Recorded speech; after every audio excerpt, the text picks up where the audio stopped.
अजीज़ान मन, आपको आपके भाई आदिल राजा का सलाम पहुंचे। मैं आपको खुश आमदीद कहता हूं। सोल्जर स्पीक्स के ऊपर आज 21 अगस्त 2026 है और आज जो डॉक्यूमेंट मेरे हाथ के अंदर है, ये डॉक्यूमेंट दरअसल जो है ये गाजरों की वो बोरी है। ये डॉक्यूमेंट जो है वो गाजरों की वो बोरी है जो आसिम मुनीर अपने लिए जो है वो काश्त उसने की है। और अब वो बोरी जो है वो पका के मीठी गाजरें बोरी भर के, ये गाजरें वो गाजरें हैं जो खिला के पाकिस्तान की फौज को, एयरफोर्स को और नेवी को आसिम मुनीर 30 साल की हुकूमत करना चाहता है। लेकिन क्या इतने अरसे ये जिंदा भी रहेगा, सवाल ये है। और कोई रास्ता इस गाजरों की बोरी के अलावा कोई छोड़ ही सिरे से नहीं रहा। तो जब कोई रास्ता किसी के लिए नहीं बचेगा तो फिर जाहिर बात है मैंगो पार्टी होगी। और ज़िया-उल-हक के साथ भी मैंगो पार्टी हुई थी, आपको अच्छे तरीके से वो याद तो है। लेकिन ये जो मेरे हाथ में डॉक्यूमेंट है, अगर आप इसको तवज्जो से पढ़ें, मैं आपको मुख्तसर इसको समझाना चाहूंगा। अगर इस डॉक्यूमेंट को आप तवज्जो से पढ़ें तो सवाल सिर्फ ये नहीं रहता कि पाकिस्तान आर्मी का कमांड स्ट्रक्चर क्या होगा। सवाल ये है कि पाकिस्तान की अफवाज Pakistan, armed forces, army, air force, navy में एक आदमी को कितनी ताकत दी जा सकती है। सवाल यह है।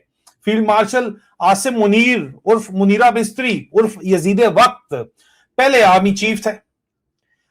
रिटायरमेंट के बाद, लेफ्टिनेंट जनरल रिटायर होने के बाद नवाज शरीफ ने इस कौम के ऊपर एक और मजीद एहसान किया, खाता है तो लगाता भी है, कि लंदन प्लान किया और अवाम के वोट चोरी करके खुद को, अपनी बेटी को और अपने छोटे भाई को और अपने पूरे टब्बर को हुक्मरान बनाने के चक्कर में एक रिटायर्ड अफसर को आर्मी चीफ लगवा दिया और फिर उसके बाद चीफ ऑफ डिफेंस फोर्सेस भी लगवा दिया। और अब एक ऐसा कानून सामने आ रहा है जिसके तहत चीफ ऑफ डिफेंस फोर्सेस को किसी फौजी को रिटायर करने, रिलीज करने, रेजिग्नेशन उसकी एक्सेप्ट करने या रिजेक्ट करने, डिस्चार्ज बगैर वजह बताए करने, सर्विस में रिटेन करने, एक्सटेंशन देने, उसको हटा देने या रिटायरमेंट की एज बढ़ाने को, उसको टोटल रिलैक्स करने की जो है वो इख्तियारात दिए जा रहे हैं। यानी तुम कब रिटायर होगे, तुम्हारी रेजिग्नेशन कबूल होगी या नहीं होगी, तुम सर्विस में रहोगे या नहीं रहोगे, तुम्हारी रिटायरमेंट की लिमिट बढ़ाई जाएगी या नहीं बढ़ाई जाएगी, इन सब सवालों पर एक ऑफिस क्या गैर मामूली कंट्रोल होगा और वो ऑफिस आसिम मुनीर या मुनीर मिस्त्री का होगा। और आसिम मुनीर के लिए शायद अब एक ही अथॉरिटी बाकी रह गई है कि वो अपनी मौत को पोस्टपोन कर सके, बाकी तमाम अथॉरिटी उसको दी जा रही है। क्योंकि जमीन पर खुदा बनने की कोशिश में, और आप मुझे बताएं क्या रह गया, कुछ भी पीछे नहीं रह गया अजीजान मन, ये बात है। बहरहाल आगे मैं आपको बताता हूं जो असल कहानी है। सबसे पहले ये बिल है क्या, ठीक है, इसको आप समझ लीजिए। मेरे पास डिफेंस फोर्सेस एक्ट 2026 का ये वो मतन मौजूद है जिस पर लिखा है कि as passed by national assembly, मतलब इन्होंने पहले से तय कर लिया, ठीक है। ये देखिए, ये देखिए, ठीक है, as passed by national Assembly. अब as passed by national Assembly ये लिखा हुआ है। इस लेजिस्लेशन का डिक्लेयर्ड मकसद है पाकिस्तान की अफवाज पाकिस्तान आर्म फोर्सेस की मल्टी डोमेन इंटीग्रेशन और रीस्ट्रक्चरिंग करना और उसकी जॉइंटनेस करना, ठीक है, कि तमाम चीजों के ऊपर एक ही जो है वो कमांड होनी चाहिए, यूनिटी ऑफ कमांड होनी चाहिए। अब इसके तहत एक नया डिफेंस फोर्सेस हेडक्वार्टर इस्टेब्लिश किया जा रहा है जो तमाम आर्म फोर्सेस का हेडक्वार्टर होगा और वो असल गाजरों की बोरी है जिसके तहत आसिम मुनीर अपना राज 30 साल तक चलाना चाहता है। क्योंकि नया जो डिफेंस फोर्सेस हेडक्वार्टर बनेगा, बड़े दिनों से मैं आपको बता रहा था बार बार कि नया डिफेंस फोर्सेस हेडक्वार्टर इन्होंने बनाना है और उसका बजट लेना है इन्होंने और उसका अप्रूवल लेना है। तो उसमें दर्जनों नए जर्नैलों की वैकेंसियां बनेंगी, एडमिरल्स की भी वैकेंसियां बनेंगी, एयर मार्शल्स की भी वैकेंसियां बनेंगी और आसिम मुनीर उन वैकेंसियों को भरेगा, और पहले ही बहुत बड़ा बैकलॉग लगा हुआ है मेजर जनरल्स का जिनके पास अपॉइंटमेंट नहीं है, वो उनको वहां पे फिल करेगा। और जर्नैल बनने का अरबों रुपए का पैकेज होता है। जब अरबों रुपए का पैकेज जर्नैलों को नजर आएगा तो वो फिर अपने जमीर की आवाज नहीं सुनेंगे, वो कानून कायदा नहीं देखेंगे, वो अपने अरबों रुपए के पैकेज को देखेंगे। और ये वो गाजरों की बोरी है जो कि आसिम मुनीर के हवाले की जा रही है। असल कहानी विचली गल ये है, ठीक है। अब यहां पे chief of defence forces prime minister का प्रिंसिपल मिलिट्री एडवाइजर भी होगा कागजों में, बिल्कुल, और आर्म फोर्सेस का ऑपरेशनल कमांड एंड कंट्रोल भी उसके पास होगा। ये इंपॉर्टेंट चीज है। पहले एयरफोर्स वाले जो है वो इनकार कर दिया करते थे, उनके कुछ जमीर की आवाज बोला करती थी तो एयर चीफ को कहते थे कि आप ये नहीं कर सकते, लेकिन अब एयरफोर्स ये नहीं कर पाएगी। नेवी वाले तो बेचारे वैसे ही इनको बाजियां कहते हैं, तो उनका उनको इनको परवाह है कोई नहीं। लेकिन बहरहाल ये यहां तक आप कह सकते हैं कि दुनिया के कई मुल्कों में ज्वाइंट कमांड स्ट्रक्चर मौजूद है, मगर असल कहानी सेक्शन 4 में शुरू होती है। ठीक है जी। अब सेक्शन 4 क्या है? सेक्शन 4 आपको क्या बताता है? Powers and functions of the chief of defence forces. असल कहानी सेक्शन 4 में शुरू होती है, ठीक है। सेक्शन 4(2) आपको क्या बताता है? ये देखिए, सेक्शन 4(2) आपको कहता है कि जनाब असल पावर बॉम्ब, ये असल पावर बॉम्ब है। मैं आपको इसका मतलब सिंपल उर्दू के अंदर बताऊं तो चीफ ऑफ डिफेंस फोर्सेस किसी ऐसे शख्स को जो आर्म्ड फोर्सेस को रेलेवेंट लॉज का सब्जेक्ट है, चाहे वो सिविलियन ही क्यों नहीं है, उसको रिटायर कर सकता है, उसको रिलीज कर सकता है सर्विस से, उसकी रेजिग्नेशन एक्सेप्ट कर सकता है या रिजेक्ट कर सकता है, उसको सर्विस से डिस्चार्ज कर सकता है, उसको रिटायरमेंट के बावजूद सर्विस में रख सकता है, मतलब एक्सटेंशन दे सकता है, और रिटायरमेंट की एज या सर्विस लिमिट रिलैक्स कर सकता है। एक जरूरी लीगल क्वालिफिकेशन भी यहां पे समझ लें।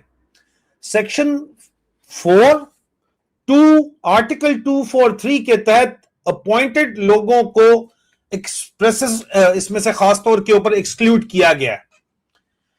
इसलिए मैं वो बात नहीं करूंगा जो बिल नहीं कहता, सीधी सी बात है। जो मैं आपको बात कंफर्म, लोगों ने बहुत मुझे कल कहा कि आप इसके ऊपर बात नहीं कर रहे, मैं बात करके आपको बताने की कोशिश कर रहा हूं। लेकिन आर्टिकल 243 वाली एक्सेप्शन के बावजूद बाकी जो अफवाज पाकिस्तान है, आर्म फोर्सेस पर्सनल के ऊपर चीफ ऑफ डिफेंस फोर्सेस का जो स्कोप उसको दिया जा रहा है, जो कंट्रोल दिया जा रहा है, वो अपने आप के अंदर गैर मामूली है, एक्स्ट्रा ऑर्डिनरी है, खुदा बनाया जा रहा है नाउजुबिल्लाह। इसको बात समझने की कोशिश कीजिए। वैसे ही पाकिस्तान के अंदर निजाम तो फौज ही चलाती है, आपको पता ही है। अब ये हमेशा से पाकिस्तान के फौज में कहते हैं डू और डाई, नेवर आस्क व्हाई, हर खड़ी चीज को सलूट, हर लेटी चीज को चूना मार दो। ये यस सर का कल्चर जो है ना जी, ये एक यस सर के कल्चर का नया वर्जन है यहां पे। और प्रैक्टिकल इंप्लीकेशन इसकी जरा आप सोचें। फौज का प्रोफेशनल ऑफिसर जो है या टोनी अफसर जो है, वो सबसे ज्यादा किस चीज को वैल्यू करता है? अपने कैरियर को, सीधी सी बात है, अपनी प्रमोशन को, अपनी अपॉइंटमेंट को। किधर जाना है? सेक्टर कमांडर जाना है या जर्नैल बन के एक ही दफा गाना है, कितने जाना है, ठीक है। उसकी इज्जत के साथ रिटायरमेंट हो जाए। अगर वो प्रमोशन नहीं चाहता तो ये भी सबसे बड़ा होता है कि यार इज्जत के साथ रिटायरमेंट ले लो बस। रिटायरमेंट में भी माल पानी बड़ा है, और पोस्ट रिटायरमेंट रिहेबिलिटेशन के नाम के ऊपर पूरा पाकिस्तान की फौज और फौज पाकिस्तान कारोबार चला रही है, कहीं ना कहीं एडजस्टमेंट हो जाती है अगर गुड बुक्स के अंदर है तो, ठीक है। अब अगर एक सेंट्रल अथॉरिटी के पास ये एक्स्ट्रा ऑर्डिनरी पावर हो कि वो आपको रिटायर करे, सर्विस में रखे, रेजिग्नेशन रिजेक्ट करे या रिटायरमेंट लिमिट रिलैक्स कर दे, पाकिस्तान आर्मी, एयरफोर्स, नेवी तीनों की, तो इंस्टीट्यूशनल चेक का सवाल फिर उठना लाजमी है। क्या ऑफिसर अपने प्रोफेशनल मिलिट्री एडवाइस जो है वो आजादी से दे सकेगा, या उसका जहन के अंदर होगा कि भाई कहीं बॉस नाराज ना हो जाए? सीधी सी बात है।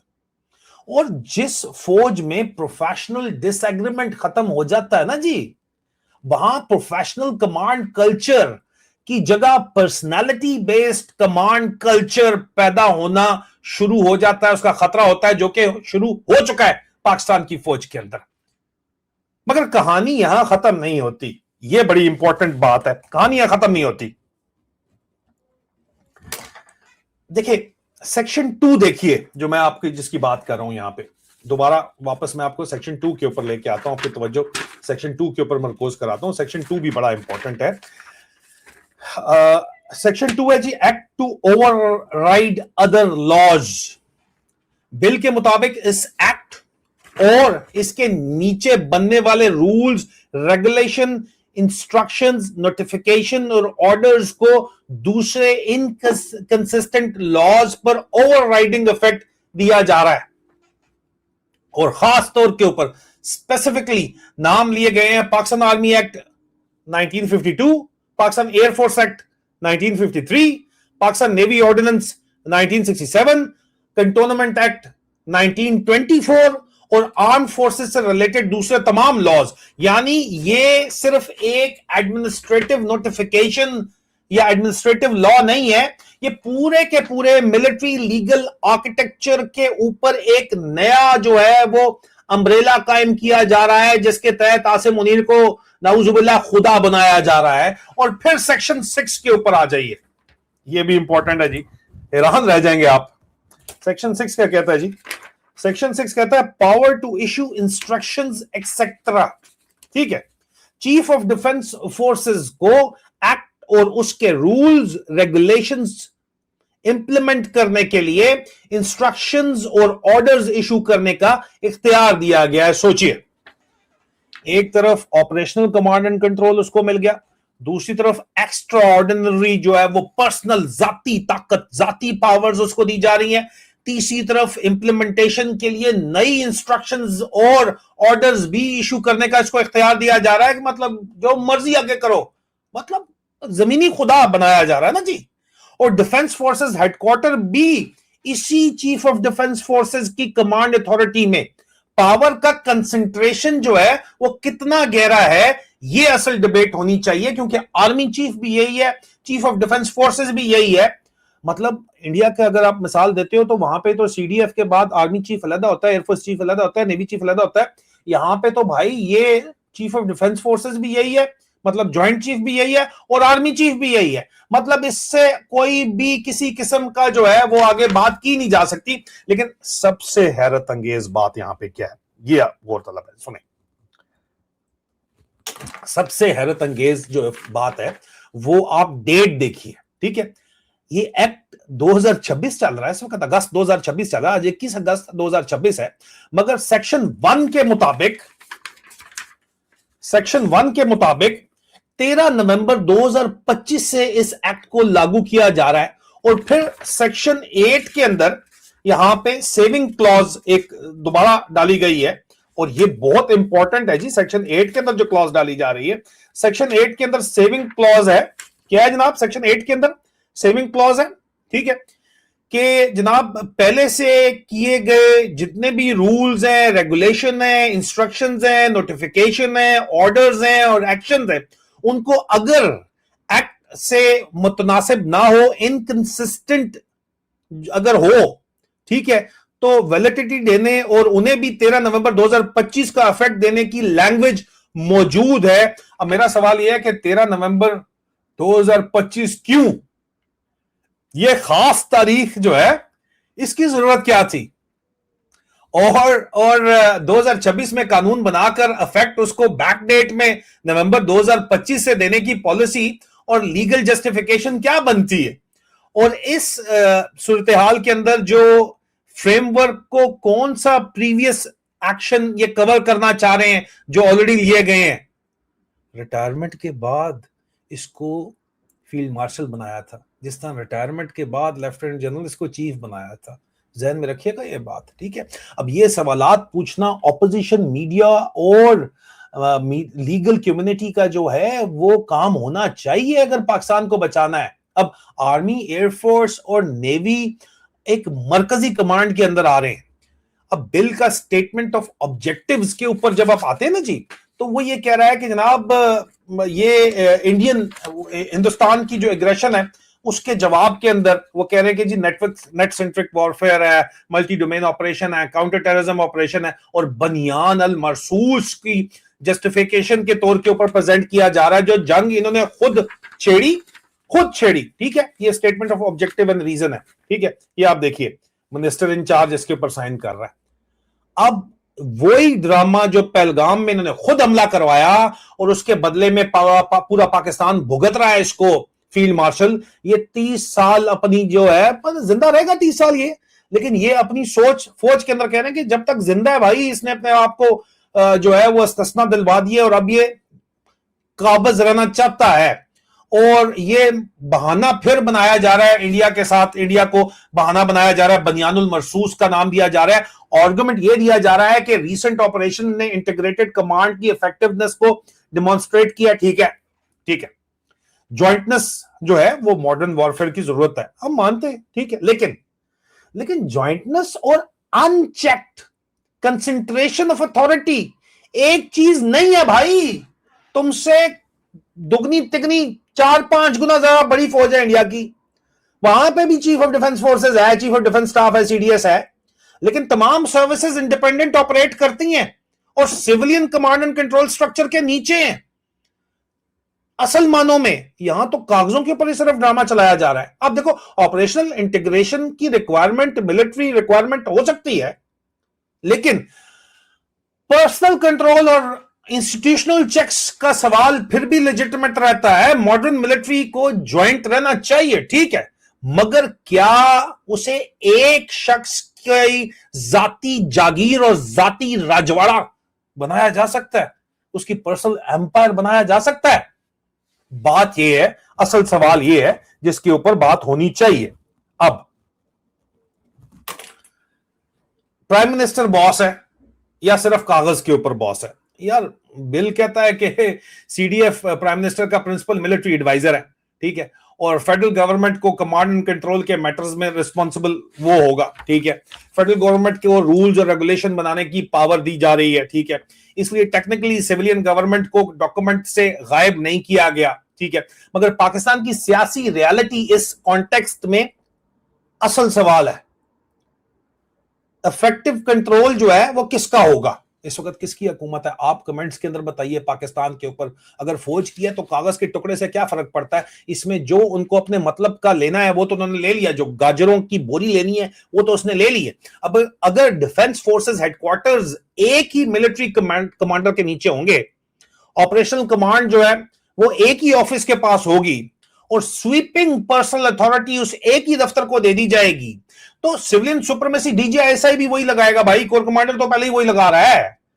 तो फिर सिविलियन सुप्रीमेसी को प्रैक्टिकल तौर के ऊपर इंश्योर करने के लिए मतलब सेफगार्ड्स क्या है? क्या है इस एक्ट के अंदर सेफगार्ड? ये वो सवाल है जो पार्लियामेंट में पूछा जाना चाहिए, लेकिन क्या कोई पूछेगा? ये आप मुझे बता दें। अब सिर्फ जाहिर बात है, पीछे फिर मैं फौजियों के साथ बात कर रहा था, कहते हैं राजे इसने जो काम किया ना, अब सिर्फ मौत के ऊपर ही उसका कंट्रोल जो है वो बाकी रह गया कि मौत के ऊपर भी अपना कंट्रोल कर ले। हैं जी, अंदाजा आप करें, ये मजाक के अंदर तो बात की जा रही है, लेकिन ये बड़ी सीरियस बात है। और बात क्या है? देखिए, मैं सियासी तनकीद के तौर के ऊपर बात ये कहूंगा कि आसिम मुनीर को फील्ड मार्शल बना दिया, ठीक है, चीफ ऑफ आर्मी स्टाफ जो है वो भी पहले वही है, चीफ ऑफ डिफेंस फोर्सेस भी वही है, डिफेंस फोर्सेस हेडक्वार्टर भी जो है अब उसकी कमांड के अंदर ये दे रहे हैं, ऑपरेशनल कमांड भी तीनों फोर्सेस की उसको दे रहे हैं, और अब आर्म्ड फोर्सेस पर्सनल के कैरियर और रिटायरमेंट के ऊपर भी कंट्रोल उसको दे रहे हैं। तो जनाब अब बाकी क्या पीछे बचा है? शायद अगला अमेंडमेंट ये हो कि chief of defence forces may if deemed necessary in the national interest postpone Qayamat until further orders. और क्या रह गया पीछे है? और क़यामत के ऊपर ही कंट्रोल जो है वो इसका पीछे देने रह गया। बाकी तो उसके नीचे फिर ये मजीद लिख दें कि this provision shall have retrospective effect and it will be in effect from November 2025।